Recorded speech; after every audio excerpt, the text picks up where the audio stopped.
नमस्कार, तुमचं पुन्हा एकदा स्वागत आहे माझ्या नवीन व्हिडिओमध्ये.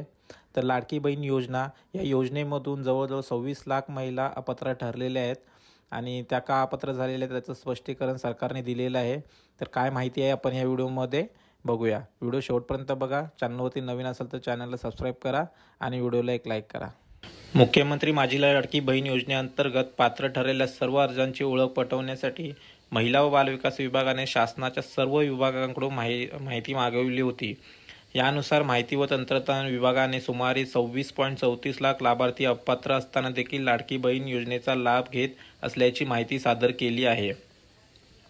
यात काही लाभार्थी एकापेक्षा जास्त योजनांचा लाभ घेत असल्याचे, काही कुटुंबांमध्ये 2पेक्षा जास्त लाभार्थी असल्याचे, तर काही ठिकाणी पुरुषांनी अर्ज केल्याचे बाबी निदर्शनास आल्या आहेत.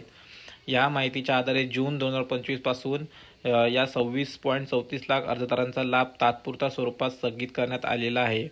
या व्यतिरिक्त पात्र असलेल्या सुमारे 2.25 कोटी पात्र लाडकी बहीण योजनेच्या लाभार्थ्यांना जून 2025 महिन्याचा सन्मान निधी वितरित करण्यात आला आहे. तात्पुरत्या स्वरूपात लाभ स्थगित केलेल्या 26.34 लाख लाभार्थ्यांची माहिती संबंधित जिल्हाधिकाऱ्यांकडून शहानिशा करून त्यापैकी जे लाभार्थी पात्र ठरतील त्यांचा लाभ शासनातर्फे पुन्हा सुरू करण्यात येईल. म्हणजे ज्या लाभार्थी महिला आहेत या 26 लाखांमधून, तर त्यांना जो जूनचा हप्ता मिळालेला नाही तो हप्ता त्यांना लवकरच मिळेल. शासनाची दिशाभूल करून चुकीच्या पद्धतीने लाभ घेणाऱ्या बनावट लाभार्थ्यांवर काही कारवाई करायची याबाबत माननीय मुख्यमंत्री श्री देवेंद्र फडणवीस साहेब, उपमुख्यमंत्री श्री एकनाथजी शिंदे साहेब, उपमुख्यमंत्री श्री अजितदादा पवार यांच्यासोबत चर्चा करून योग्य निर्णय शासन स्तरावर घेण्यात येईल. धन्यवाद.